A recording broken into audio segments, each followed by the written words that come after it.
CIMAC Radio presenta Gafas Violetas, Miradas Feministas. Segunda temporada.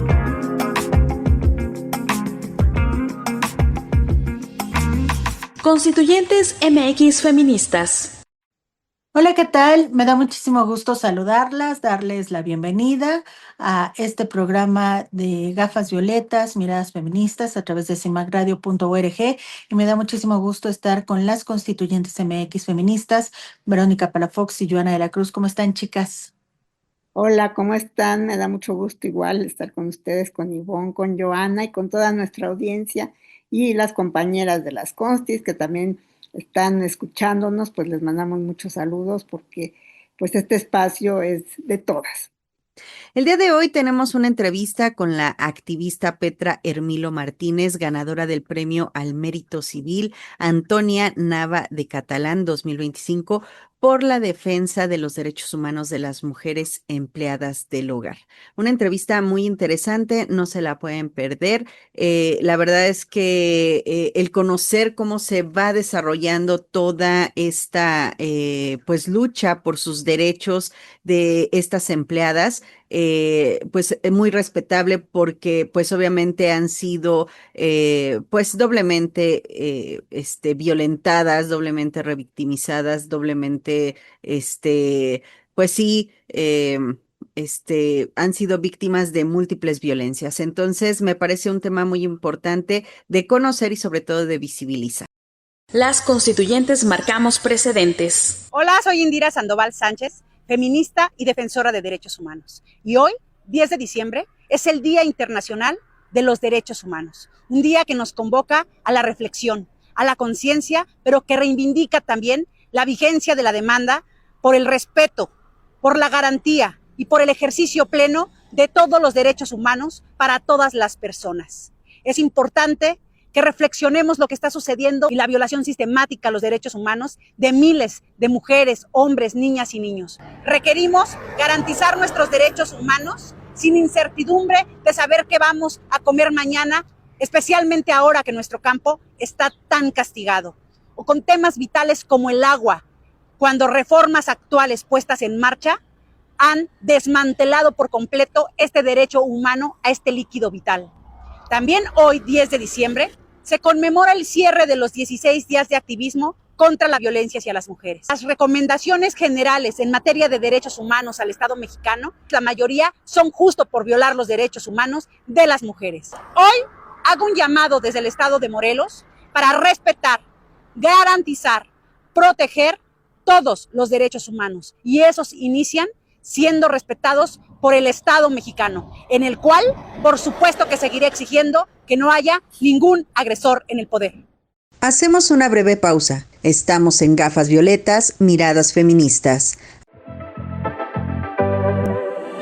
En CIMAC Radio queremos escucharte. Queremos escucharte. Queremos escucharte. Comunícate con nosotras al 5535 0847 61. 5535 0847 61. Y déjanos conocer tus opiniones sobre nuestra programación. CIMAC Radio, periodismo con perspectiva de género. Hola, aquí Prani Esponda para enviarle un saludo a mis queridas las constituyentes MX feministas y para invitarlas a que escuchen mi nuevo álbum Desobedienta, que ya está disponible en todas las plataformas digitales.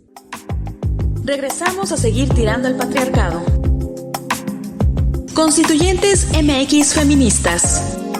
Pues en esta ocasión, en nuestro programa Gafas Violetas, tenemos el gusto de tener una visitante que, bueno, aunque estamos a la distancia, nos vemos muy cercanas aquí. Ella es Petra Hermilo Martínez y ella es una defensora de las trabajadoras del hogar. Ella ha tenido una larga carrera en este sentido y también ha sido premiada por su actividad. Hicimos la red de mujeres empleadas del hogar. pero para eso hubo muchas reuniones, o sea, para eso fueron muchas cosas. Fuimos a México, aquí vinieron unas compañeras de México que en aquel entonces se llamaban Atabal, que ahorita no sé dónde estén, pero ellas son las que nos orientaron, ellas son las que nos dieron unos talleres a través de Leticia Burgos, que ella fue la que las contactó. Y así, entonces, pues todo eso que hacíamos, pues yo sin darme cuenta, pues me iba metiendo, me iba metiendo y me iba metiendo. Y pues la verdad es que, pues siento feo cuando les digo ya no voy a poder. Y luego me dicen mis compañeros, ¿cómo que no vas a poder si tú nos metiste en esto y ahora ya te vas? Le digo, no, no me voy a ir, le digo, nomás porque pues ya no quiero estar solita, pues quiero que otras entren, que otras participen. Y bueno, pues logramos lo que es la asociación civil y logramos las cosas que nosotros planteábamos, porque estaba pasando de que las mujeres venían a la ciudad a buscar trabajo y muchas veces se quedaban, sí se arreglaban, pero muchas veces pues ahí dormían, ahí todo y pues era una completa explotación, que no lo sabíamos, pero a raíz de cómo fuimos analizando, vimos pues que era una explotación tremenda con todo eso que ya había platicado antes, porque esas cosas siguen sucediendo y siguen sucediendo todavía. Entonces, hicimos eso y en la primera, como quien dice, fue todo un movimiento y nosotros teníamos la idea de que fuera en todo el estado, que estuviéramos organizadas en todo el estado. O sea, ya no nomás éramos aquí y no nomás éramos aquí. Entonces, pero decíamos, pero ¿cómo le vamos a hacer si no tenemos dinero? Porque en un principio nosotros nos cooperábamos, pero para las copias, para ir aquí, pero para salir fuera y para todo eso que se hace, pues no teníamos dinero y entonces empezamos a ver que era necesario que tengamos dinero, para seguirnos organizando. Y porque en ese lapso ya nos estábamos organizando porque sí, ya nos enterábamos que a nivel nacional habían organizaciones que se estaban organizando para que se cambiara la ley, que se modificara. Se estaba hablando ya de que la OIT había lanzado una propuesta y que nosotros teníamos que trabajar para decir cómo queremos, qué queremos. Entonces, que el convenio 180 se llamó el convenio 189 y que lo deberíamos de trabajar. Y entonces, pues, todo eso estuvimos haciendo y a la vez que hacíamos esto aquí, pues hacíamos allá. ¿Por qué? Porque sí, al final de cuenta, estas 10 compañeras se quedaron y unas pues nos nombramos de comisiones, unas que iban a hacer una cosa, otros iban a hacer otra. Y fue así, y también veíamos la necesidad de que cómo le hacíamos, porque teníamos que tener un espacio que le llamamos Casa Solidaria de Trabajadoras del Hogar. Y entonces creamos la primera, pero era porque sí teníamos un poco de recursos, porque participamos, concursamos en una convocatoria que hubo y sí pasamos, sí nos dieron, y entonces ahí pues ya teníamos recursos para buscar pues una casa rentada, para que tengamos una casa que le llamamos de trabajadoras del hogar, para que lleguen las que andan buscando trabajo y que ahí tengamos, y pues la cosa es que sí nos organizamos porque empezamos a ver la necesidad de una bolsa de trabajo, empezamos a ver la necesidad de que teníamos que tener, ¿cómo se le llama? Un área donde nos atendieran psicológicamente porque había problemas, ¿sí? De salud y así, que teníamos que organizarnos porque había problemas pues ahora sí que en el caso en aquel entonces conocimos muchos casos, por ejemplo, de mujeres que les habían quitado a sus hijos, sus esposos se los quitaron para no darles la pensión. Y así empezamos a conocer pues muchos de estos problemas y las situaciones que eran ante las instancias gubernamentales, pues luego le echaban la culpa a las mujeres. No, pues es que tú no lo atendiste, es que tú no lo atiendes, por eso te pega. Entonces, cositas así, pues decimos, no, pues eso no estamos de acuerdo. Sí, cuando yo me empecé a organizar por eso. ¿Y cómo es posible que ahora las mismas autoridades no estén atendiendo estos casos? Entonces, es así como pues problemas hay muchos. Y pues sí, me fui quedando con eso, y mis compañeras también, o sea, sí nos fuimos quedando. Todas quienes estamos, pues se puede decir que ya somos mujeres ya adultas, porque pues muchas cuando empezamos, pues empezamos jóvenes, pero y no desistimos, pues.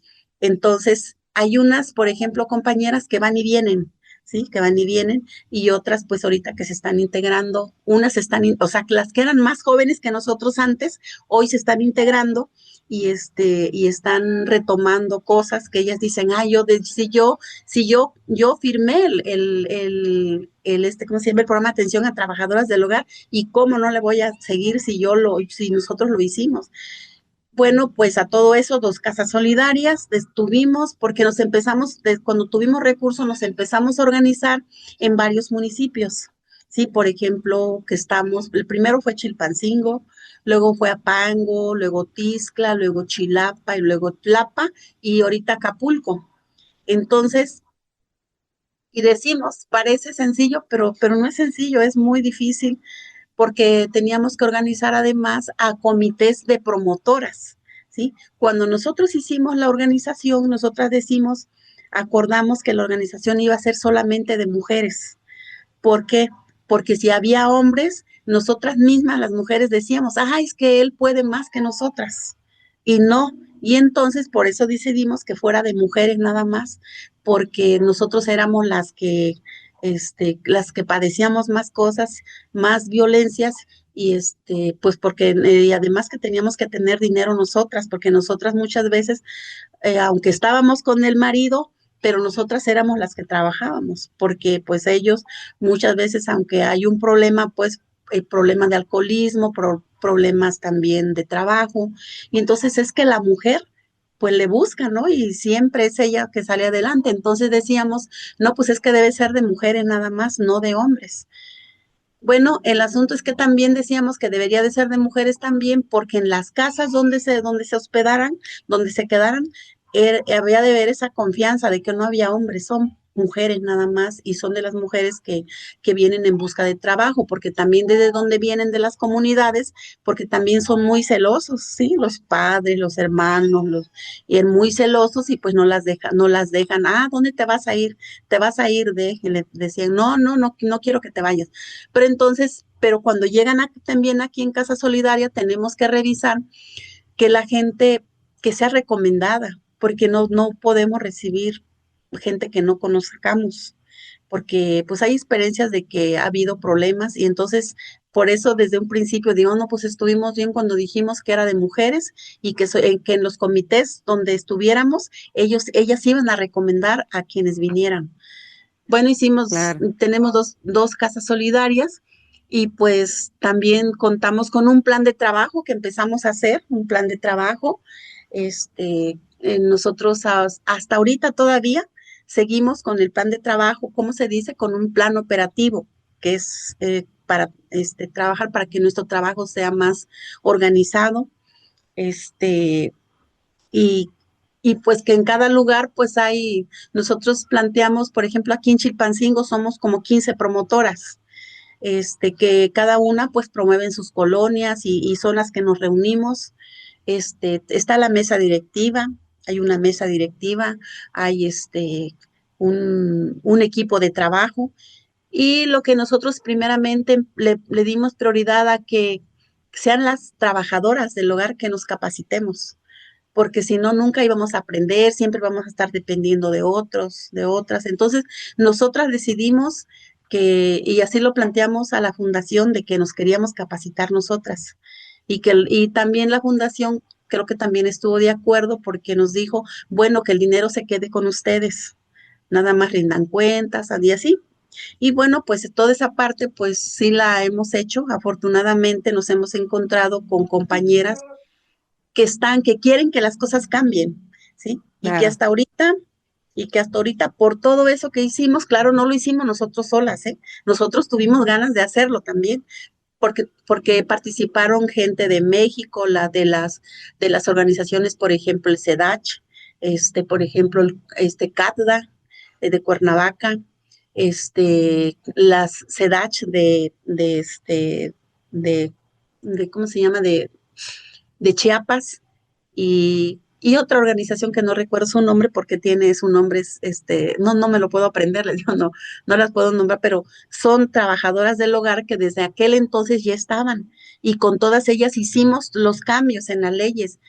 Logramos que se ratificara el convenio 189 en México, pero lo interesante en el caso del convenio 189, desde el 2011 los países estuvieron de acuerdo en la OIT en que lo iban a ratificar en cada país, pero México no la ratificó, lo ratificó hasta ahora a la entrada de López Obrador, lo ratificó y entonces ya tenemos todos los documentos, por ejemplo, que hablan acerca de las trabajadoras del hogar.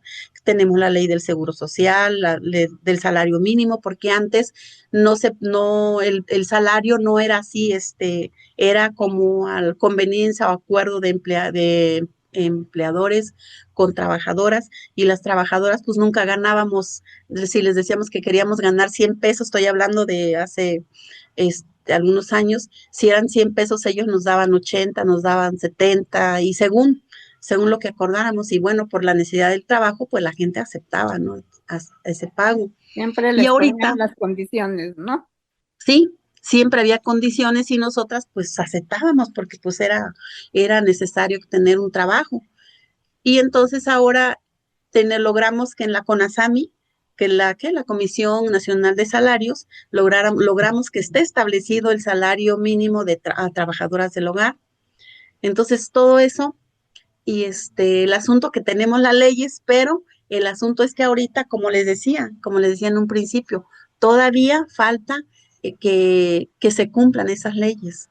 Que tengamos, las trabajadoras del hogar, tengamos seguro social, porque pues si es un trabajo reconocido como cualquier otro, pues eso. Entonces, de esto que les hablo, esto que les digo, porque luego hay gente, íbamos a radio y por ejemplo decían algunas gentes, es que yo no he escuchado de esa organización, qué bueno, las felicito cuando se llegaban a enterar. Pero hoy, con ese reconocimiento que se dio, pues ahora, pues está reconocido, aquí me consta, aquí en Chilpancingo, porque nos están llamando. Por ejemplo, vengan a Acapulco, vengan, queremos que nos platiquen, queremos que nos digan qué hay que hacer para tener el seguro social. Díganos cómo le vamos a hacer, queremos organizarnos. Y así en diferentes lugares. De aquí son tres ciudades que nos han hablado, que porque les han hablado de nosotras y que porque escucharon y que quieren saber. Entonces, a raíz de todo eso vemos, digo, híjoles, pues no sé, yo pensaba que ya Guerrero todos sabían, pero resulta pues que nos enteramos pues que están llamando que no sabían. Y sí, Oye, Petra, perdón, ujú. perdón que te interrumpa. Hablabas de esta parte en donde, pues bueno, ya está la ley, digo, reciente, de 2022 para acá. Ustedes vienen luchando con esta lucha desde el 2001 nos comentas, y pues bueno, es muchísimo el tiempo que ha pasado, ¿no?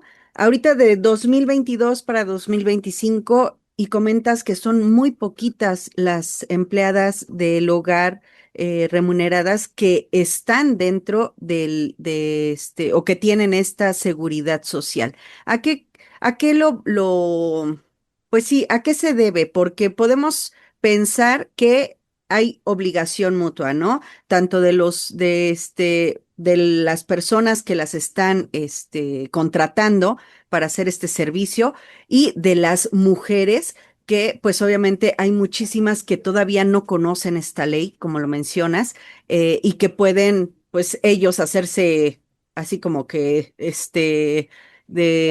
pues sí, no ponerles atención y que trabajen todavía como con este acuerdo sin que les den estos beneficios que ya son de ley. ¿A qué crees que se deba todo esto?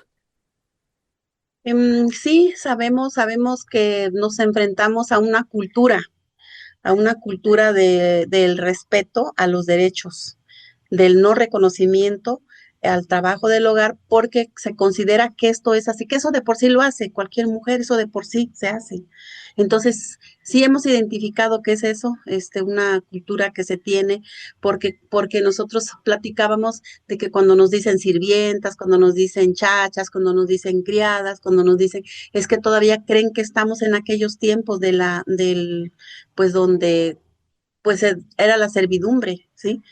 Pero hoy vemos que igual sigue siendo la servidumbre, porque, por ejemplo, con esos tratos que nos dan, ¿sí? A la gente, a las trabajadoras del hogar.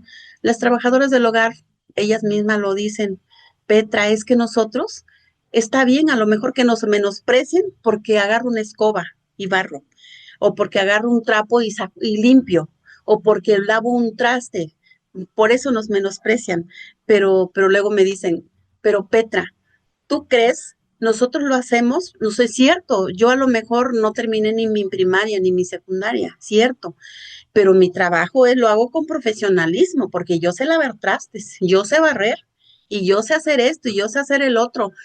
Entonces vemos también que ahí hay una necesidad, por ejemplo, de que eso ya lo venimos planteando y venimos viendo de que es necesario que nos certifiquemos, ¿sí? Que se certifique nuestro trabajo, pero que también, porque bueno, hay esa cultura de la discriminación, es una discriminación total, racismo, o sea, porque pues nada más con lo que yo decía hace ratito y otras compañeras que luego a veces también comentamos, cuando dicen, mira, ahí viene la niña café, o viene la muchacha café, o sea, digo, no, pero como que hay una discriminación porque eran niños, por ejemplo, cuando decían eso, ahí viene la niña café, ahí viene la muchacha café.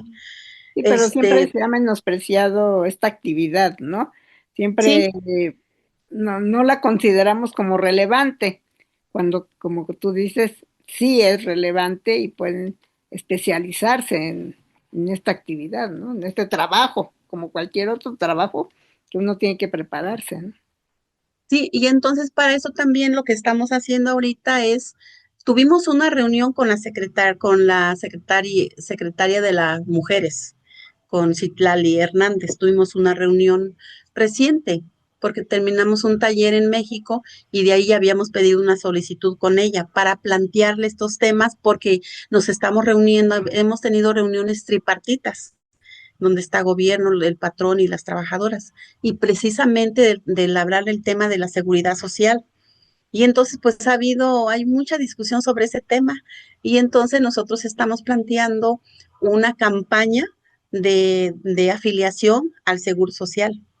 Y estamos planteando también reuniones o mesas de alto consenso, porque lo que nosotros queremos es que estén tomadores de decisiones, porque luego nos ponen en las reuniones que estamos teniendo, pues van personas pues que no deciden, y nosotros les planteamos el tema, pero todavía pues ahí se quedan, ¿no? Y hay mucha largas en el tema, pero también hay una situación ahorita también que nos están proponiendo, que porque según esto se está en el caso de, como quien dice que no pidamos el seguro social, sino que porque hay que se está viendo que la salud universal, y que ahí podemos acceder nosotros para la atención a la salud. Y entonces nosotras decimos que sí estamos de acuerdo con eso, pero nosotros como trabajadoras del hogar reconocidas tenemos derecho al seguro social, y nosotros queremos el seguro social porque estamos planteando también la jubilación, porque vemos hoy en día hay muchas mujeres que trabajaron toda su vida y ahorita ya no pueden trabajar. Hay personas que, por ejemplo, que se enferman, algunas han muerto ya, y pues sin conocer, sin saber, sin tener un beneficio. Y entonces, y si aceptamos, sí está bien lo otro, lo de la salud, porque yo he visto aquí que en el caso, por ejemplo, atienden la salud, sí, pues yo veo que se anota uno y te dan y te registran, y así no me acuerdo cómo se llama, creo, que es ISSSTE Bienestar se llama, no, IMSS Bienestar. Las trabajadoras no queremos eso, nosotros queremos la seguridad social, porque somos reconocidas ante la ley, Y bueno, también una de las cosas queremos que intervenga gobierno. ¿Por qué? Pues porque ya están las leyes y como nos dijeron, ahí están y háganle como quieran o como puedan.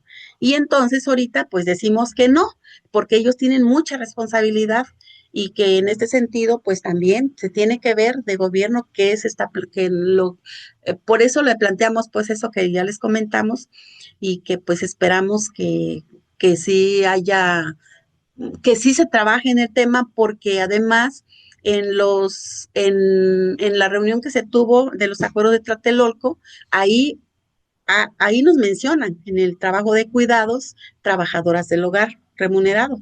Bueno, pues que no nada más seamos en el discurso, queremos que se haga la realidad.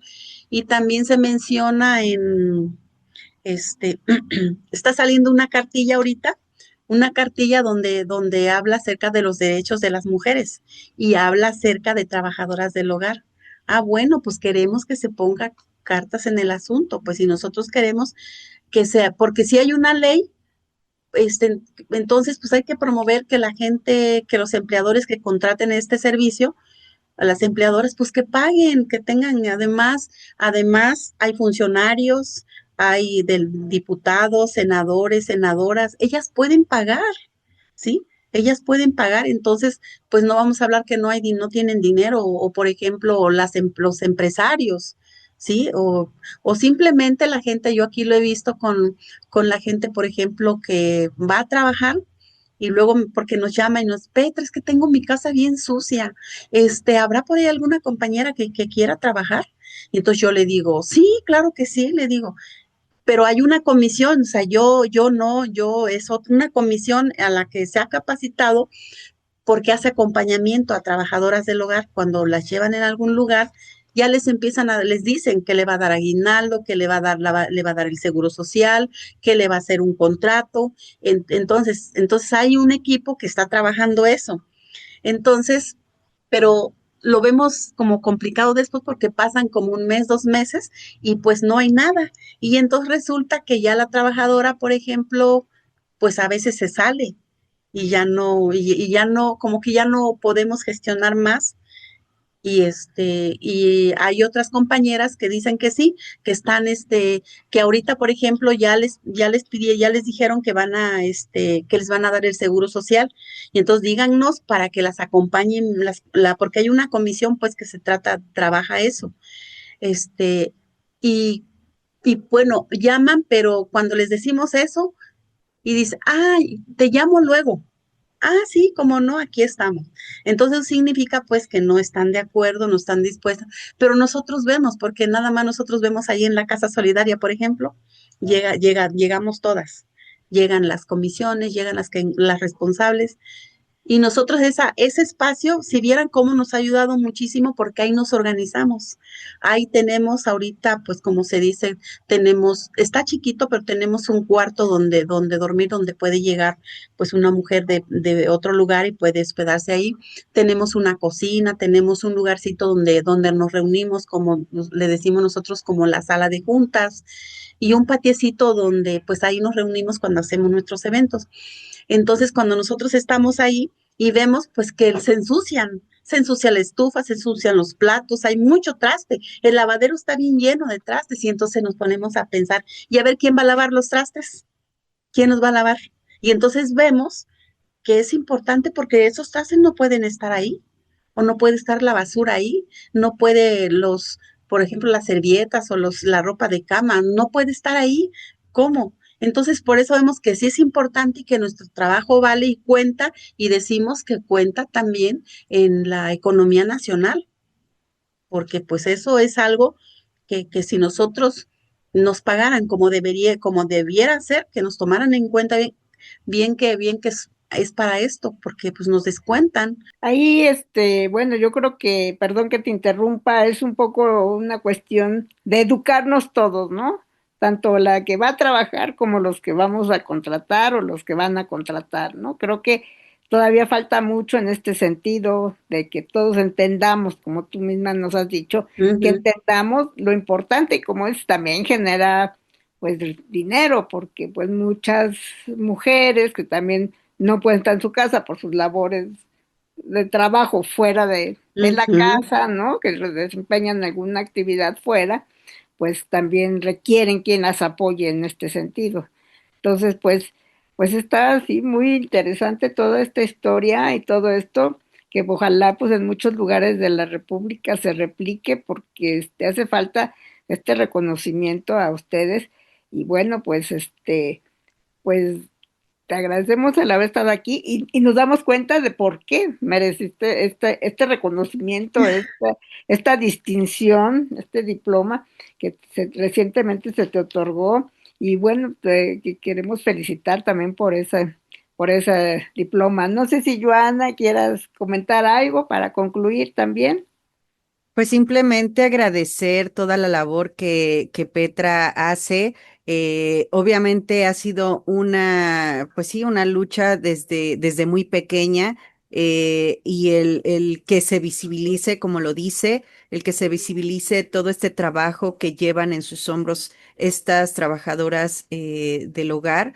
Me parece muy importante. Ahorita, como lo mencionamos, ya están las leyes, pero o sea, ¿de qué sirve que esté en el papelito si no se crea toda esta, pues sí, toda esta planificación para que realmente se lleve a cabo la implementación de este programa, ¿no? Y me parece muy importante el hecho de que hagan este tipo de campañas, Petra, para que se haga de manera masiva, pues pues el que las puedan poner en el Instituto Mexicano del Seguro Social, y que puedan tener, pues sobre todo, todas estas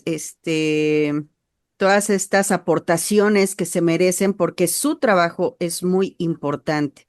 Entonces, pues bueno, muchas gracias, Petra, de verdad, por haber estado aquí con nosotras y que nos hayas compartido toda esta historia de valor, de coraje, y pues obviamente encantada de que sigas con esta lucha y que más adelante nos puedas contar cómo ha avanzado, pues todo este programa, todas estas leyes que van a favor de las trabajadoras del hogar. Pues yo les agradezco el que, pues ahora sí que les interese escuchar estas historias porque es visibilizar el problema. Y bueno, también decir que este reconocimiento también es gracias al feminismo. Creo que es una buena, digo que es el feminismo y las trabajadoras del hogar que estuvieron ahí siempre. Que aunque yo dije, no, ya no quiero saber nada de eso, ya no quiero saber. Pero pues sí, porque pues ahí aprendí muchas cosas, ¿sí? Entonces, pues gracias a ustedes también. Estamos en el programa de las constituyentes MX feministas, Gafas Violetas, Miradas Feministas. Regresamos después de una breve pausa. En CIMAC Radio queremos escucharte. Queremos escucharte. Queremos escucharte. Comunícate con nosotras al 5535 0847 61. 5535 0847 61. Y déjanos conocer tus opiniones sobre nuestra programación. CIMAC Radio, periodismo con perspectiva de género. Regresamos a seguir tirando el patriarcado. Constituyentes MX feministas. Saludo con mucho gusto a todas las compañeras integrantes de esta gran red de alianza de redes feministas, y estoy sumamente conmovida después de escuchar la presentación e introducción que hizo Jean María y por supuesto este sensible mensaje desde la vivencia de Tere Manzanares, y escucharé también tanto el video como la participación de quien más se sume a esta gran jornada. Hablar de Tere Ulloa también desde otra generación, puesto que generacionalmente coincidimos en distintos momentos, también es desde luego hablar de su mentoría en ciertos temas. Es una maestra para muchas y quiero hacer mi participación no a título personal, sino desde las constituyentes MX feministas, dado que el primer día que nos convocamos a la luz de la creación de la Constitución de la Ciudad de México y cuando dijimos cientos de mujeres, nunca más una Constitución sin nosotras, en este gran llamado, sin duda una de las asistentes e integrantes, no solo a la sesión constituyente, estuvo Tere Ulloa, sino en adelante en los trabajos para la construcción de la Constitución de la Ciudad de México. Y aunque hay muchos más temas a compartir con Tere, me gustaría centrarme en esto que a las constituyentes nos hizo coincidir con esta pionera del abolicionismo en México, aunque vemos muchas más y qué bueno que ojalá estemos todavía muchas más organizadas. Tere sin duda marcó precedentes al respecto. Y quiero compartir que fue fundamental en la alianza que hicimos desde esta coalición internacional que dirigía Tere contra la trata y contra la explotación en América Latina y el Caribe, y las constituyentes al poder ser las primeras en marcar una agenda legislativa. No solamente estábamos en contra de aquel artículo que ya venía en el proyecto de la Constitución de la Ciudad de México, donde se reconocía el mal llamado trabajo sexual, donde ya venía como proyecto de la Constitución de origen, lo cual me parece sumamente grave que en ese momento un jefe del Ejecutivo en la Ciudad de México mandara a esta Asamblea Constituyente que la primera Constitución de la Ciudad de México, lo que le diera origen al marco jurídico que regiría a la ciudad, a la capital del país, era totalmente peligroso, vergonzoso e indignante que entre las líneas de este nuevo marco jurídico existiera la posibilidad de legalizar la explotación de las mujeres, la tortura, la trata, porque no se puede llamar de otra manera, al seguir viendo a las mujeres como mercancías. Pero ahí estábamos listas las constituyentes feministas, las abolicionistas y sin duda encabezadas en muchas de las mesas por Tere Ulloa, que no solamente asistimos muchas veces a bailar con ella para la concientización contra la trata y la explotación, sino nos tenía ahí un cabildeo fundamental, donde fue clave que las constituyentes teníamos una contrapropuesta, es decir, esto es muy importante porque nosotras no solamente estábamos en contra del proyecto de la Constitución, sino estábamos con una contrapropuesta, como siempre al feminismo y al feminismo abolicionista lo distingue el argumento, la profundidad, el fondo de las cosas, los temas estructurales. Y no solamente acompañamos este procedimiento de poder presentarla, sino de cabildear esta asamblea en la Asamblea Constituyente. Y esto permitió abrir el debate. Y fue muy indignante que no nos encontramos a ninguna mujer, porque creo que nadie en su sano juicio y en una condición real en materia de derechos humanos estuviera a favor de esta legalización.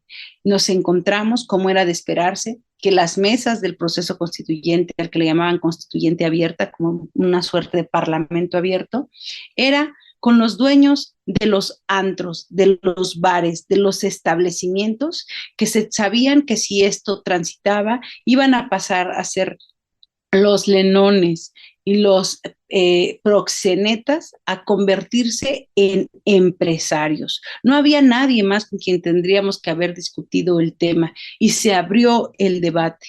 Y esta discusión y esta jornada donde teníamos que asistir personalmente a defender nuestro punto, ahí sin duda estuvo nuestra querida Tere Ulloa y nosotras que asumimos en ella, el liderazgo de ella, la conducción de estas tareas, fue fundamental, un triunfo.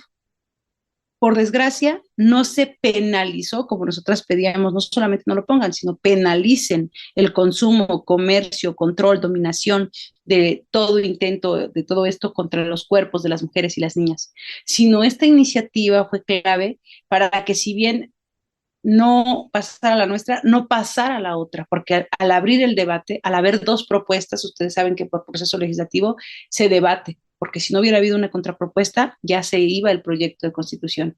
Y es un gran triunfo para que hoy en día, aunque hay recurrentes amenazas constantemente, si no es de esta manera o de otra, se ha tratado de colocar este marco jurídico violatorio de derechos humanos en la Constitución de la ciudad y en otras entidades, sí fue gracias a esta defensa estratégica con toda la determinación que distinguía a Tere Ulloa y junto con las constituyentes, el que hoy en la Ciudad de México mujeres y niñas podamos contar con un derecho consagrado en la Constitución que no permitiera el tránsito de esta terrible atrocidad que pudiera existir.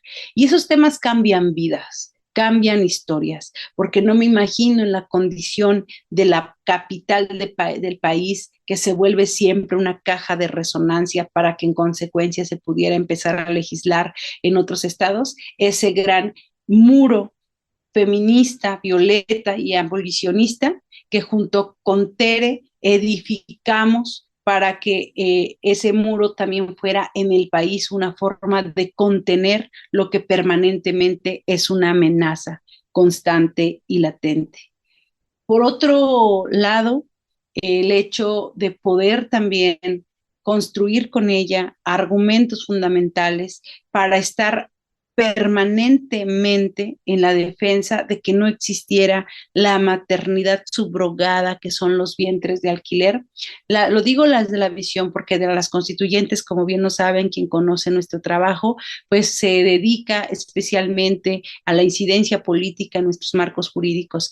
Y para nosotras era fundamental no solamente hacerlo solas, sino también del acompañamiento o con la guía de alguien no solamente experta en el tema, sino con todo el compromiso de poder hacerlo. Y estas defensas jurídicas se han traducido en cambiar las vidas, no solamente de las mujeres víctimas, como toda la defensa que hizo por años desde la coalición y desde lo colectivo y desde lo personal Tere, como aquí ya lo comentó Tere Manzanares, sino el hecho de participar activamente en la incidencia política de marcos jurídicos de protección era una forma de proteger más allá de las víctimas a todas las mujeres y niñas para que no lo fueran. Un tema que sin duda no quería dejar de mencionar desde la colectiva que estamos próximas a cumplir 10 años y que para nosotras es fundamental que en aquella convocatoria en febrero de 2016, Tere Ulloa fue parte de esta fundación de nuestra colectiva. Y la colectiva se crea con quienes estuvieron, con quienes ya no están y con quienes estamos seguras que también llegarán en este espacio. Es decir, porque fueron, somos y porque somos, otras serán. Y Tere es de esas mujeres que fueron, que está y que su legado permitirá que otras más también podamos y puedan continuar. De manera personal, quiero compartirles que una de mis segundas licenciaturas la cursé en esta modalidad que se llama por conocimientos adquiridos en la vida de Ceneval, con un solo examen. Y para mí fue muy grato coincidir el mismo día en la misma sede donde yo presentaba un examen para acreditar mis conocimientos en ciencias políticas y administración pública. Yo estudié antropología social, pero terminé como politóloga.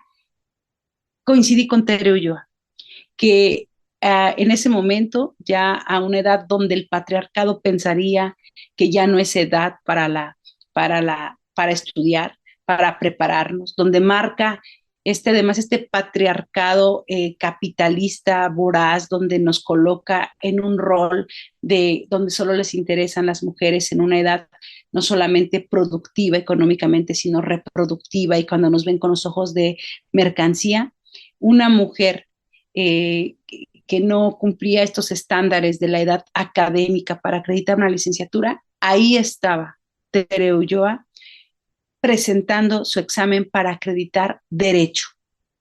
porque ella no solamente era una defensora de derechos humanos, una activista política activa y permanente, maestra, guía, era una abogada por la vía de todas las leyes, es decir, no solamente académicamente, sino en el litigio permanente. Y para mí fue muy emotivo encontrarla ahí y digno de muchísima admiración, aparte de toda su carrera, el que en una muestra de ética y de compromiso, porque hay, por desgracia, prácticas instaladas que sin el mayor compromiso. Yo siempre he creído que quien ocupa incluso un cargo, una responsabilidad, sin estar capacitado o capacitada para ella, es una suerte de corrupción. Y de ahí este tema de que a cierta edad Tere acreditara derecho, a mí me parecía un acto más de su congruencia, de su ética y de su compromiso con los derechos humanos de las mujeres, con el respeto y garantía de las leyes y con un profundo, profundo compromiso hacia las víctimas que ella acompañaba. Eso para mí fue una lección en lo personal que muchas veces me decían, mira, tendrías que ser más disciplinada en ciertos temas. ¿Y para qué la veniste a presentar en ciencias políticas? Tú también deberías estudiar derecho, me decían. Y mi respeto para todas las abogadas, en especial a las abogadas feministas y mucho más claro que las abogadas feministas abolicionistas. Esto lo compartimos de manera personal. Ese día nos tocaba a las dos ser estudiantes presentando nuestro examen de acreditación de licenciatura. Y también desde otro punto de vista, poder compartir con Tere el que ella desconocía quién era mi mamá, cosa que me da mucho gusto. Es decir, nunca he sido la mamá, la hija de y mi mamá la mamá de, sino como dos mujeres que desde nuestras diferentes espacios de participación, una vez que llegué y le compartí a mi mamá que había conocido a una mujer que tenía su estilo y su carácter y que me asombraba que otras se sintieran como regañadas por Tere cuando en realidad tenía un estilo muy irreverente, frontal, fuerte, firme para decir las cosas. Le había comentado a mi mamá que me daba mucho gusto haber coincidido con una compañera así. Cuando le dije el nombre me dijo, cuando fui legisladora, Tere Ulloa me acompañó desde sus conocimientos como una asesora parlamentaria que me permitió y me acercó llegar a espacios de mucha incidencia, como en el tema interamericano con nuestra querida Alda Facio. Mi mamá me decía, Tere fue quien me acercó. Entonces, esto es irnos hilando en nuestras cadenitas colectivas de nuestros espacios, pero también desde lo personal, desde esta cercanía y aprendernos. Eso es también la práctica política en la vía de los hechos, la ética feminista, el irnos siempre nombrando, reconociendo, transmitiendo el conocimiento y acompañando a otras que no necesariamente contamos con toda la experiencia que ella tenía. Eso es un ejemplo en la vía de los hechos sin necesidad de que tuviera un instituto de formación para el tema, el que nos incursionara en el tema de los casos. Muy valiente también este episodio que ella vivió y denunció permanentemente, no solo las amenazas con las que vivía, sino cuando evidenció que el famoso botón ese que nos dan algunas defensoras no sirve para nada, cuando sufrió este ataque en la defensa de las víctimas contra Cuauhtémoc Gutiérrez de la Torre y que jamás funcionó su botón de pánico y nunca dejó, oiga, no funciona, sino sirvió y tomó la palestra para denunciar las carencias de un mecanismo de protección en especial para las defensoras que corrían riesgo y qué tipo de riesgo imaginen que pueda correr alguien que enfrentó a redes completas de crimen organizado, como son quienes conforman las estructuras de temas que están relacionados con la trata y con la explotación sexual. Más adelante con Tere también pudimos conversar sobre lo que nos hacía incluso distanciarnos, como las propias cercanías, alianzas y militancias políticas, pero sin perder de vista jamás que en medio de las diferencias teníamos una agenda en común. Y eso habla también de la altura política que siempre tuvo más allá de cualquier diferencia. El formar parte del frente abolicionista, de estar siempre articulándonos a que fuéramos más las que nos documentáramos, nos involucráramos en la defensa y en la protección de los derechos humanos de las mujeres en nuestra condición de sexo, fue sin duda uno de los temas en los que a ella y a otras siempre les reconoceré y agradeceré por llevarnos siempre con esa claridad en esta senda violeta, pero sin titubeos y sin equivocaciones, a que fuera totalmente feminista y abolicionista. Yo no sé cómo fui de tiempos, no chequé, Vero, perdón, y no quiero abusar del tema. 6 minutos, Indira. Gracias. Quiero reconocerle esta etapa en la que estuvo incidiendo muy cercana con ciertos diputados, senadores de ciertos grupos parlamentarios, para que pudiera ingresar la reforma a las leyes que pusieran un alto al tema de vientres de alquiler en el Senado de la República y en la Cámara de Diputados, que tenemos que seguir insistiendo en que se pueda aprobar en los términos propuestos o en que se pueda renovar esos marcos jurídicos. También se lo debemos a Tere Ulloa, como muchas más cosas. Y como una morelense, pues claro que con mucho cariño y con mucha sensibilidad, le agradezco que haya, no sé si escogido por elección propia, porque desconozco temas, pero Morelos fue el estado donde en sus últimos años la acogió y la recibió, y donde ella estuvo pasando este tiempo, y nos daba mucho gusto tenerla más cerca, que siempre, es decir, cercana siempre era Tere, pero tenerla cerca en un estado que permanentemente, pese a su cercanía con la capital del país, ha estado dejado de muchas cosas. Ella también fue un faro para que muchas aquí en el estado pudiéramos articular esfuerzos que ella encabezaba a nivel regional, a nivel internacional y a nivel nacional, siempre acompañando los procesos locales. Y finalmente cierro este homenaje a Tere Ulloa diciéndole que el foro que llevó su nombre en el Congreso del Estado de Morelos tuvo como producto el que esté próxima a ingresarse la legislación para prohibir, para penalizar, para crear el delito de explotación reproductiva contra las mujeres en el Código Penal del Estado de Morelos, donde actualmente enfrentamos el hecho de que estén ingresadas iniciativas que pretendían regular los vientres de alquiler. Cierro con ese tema porque creo que estamos no solamente obligadas a honrarla y a darle este mensaje hasta donde esté y al corazón de sus seres más cercanos, sino también como un abrazo feminista, abolicionista para todas, decir que el legado de Tere es vivo, es vigente y que seguirá dando resultados, que una forma de honrarlo es seguir trabajando en ello. Por eso me siento sumamente tranquila, contenta, orgullosa de que en próximos días estemos contando con un marco jurídico que esperamos que también tenga resonancia en otras entidades, y eso es cuando también temas fundamentales de nuestro andar en la vida pueden seguir vigentes. Una mujer con causa, con ahínco, con visión y con determinación en favor de los derechos humanos de las mujeres y las niñas basadas en nuestro sexo. Hasta siempre, Tere, te vamos a recordar, y hasta el abolicionismo siempre también. Gracias por habernos acompañado. Gafas violetas, miradas feministas. Segunda temporada. Constituyentes MX feministas.